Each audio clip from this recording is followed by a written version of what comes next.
दोबारा आते हैं दानिश, आते हैं फैजान अहमद साहब, वरिष्ठ पत्रकार के तौर पर आपने 2012, 11, 13, 14 शब्द आपने देखा होगा ये त्राहिमाम, और हर साल नेताओं के दौरे भी आपने देखे होंगे, नेताओं के बयान भी देखे होंगे। कुछ फर्क आपको नजर आ रहा है सरकार की इच्छा शक्ति में?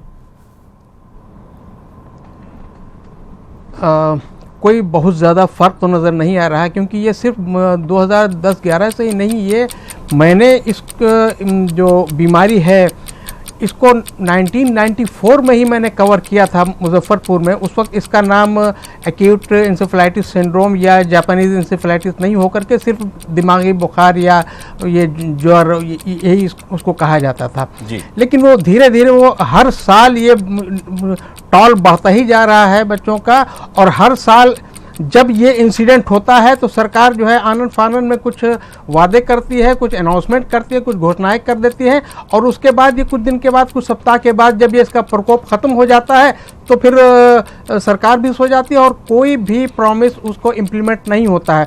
अब 2014 का ही देख लीजिए, जो अभी केंद्र में मंत्री हैं डॉक्टर हर्षवर्धन, यही मंत्री हुआ करते थे 2014 में, और वो आए थे यहाँ मुजफ्फरपुर भी आए थे, बहुत से अनाउंसमेंट भी उन्होंने किए थे, लेकिन शायद ही कोई अनाउंसमेंट उसमें पूरा हो सका, और नतीजा ये है कि आज 2019 में उससे भी ज्यादा वैसी ही सिचुएशन फिर पैदा हो गई। ठीक है, जल्दी मैं आता हूँ सर, दोबारा आपके पास आऊंगा जल्दी से। डॉक्टर एस कुमार, वही बात, वायरो लैब पीएमसीएच में क्या वो कारगर है, रिसर्च करने लायक? और वायरो लैब तो करीब 5-6 खोलने की बात हुई थी, कहाँ है?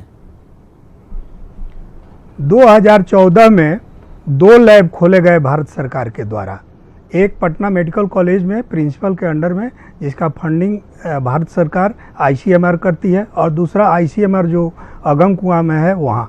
दोनों लैब समानांतर लैब हैं और दोनों लैब चल रहे हैं, और दोनों लैब में 26 प्रकार के वायरोलॉजिकल जांच होते हैं और आज भी हो रहे हैं।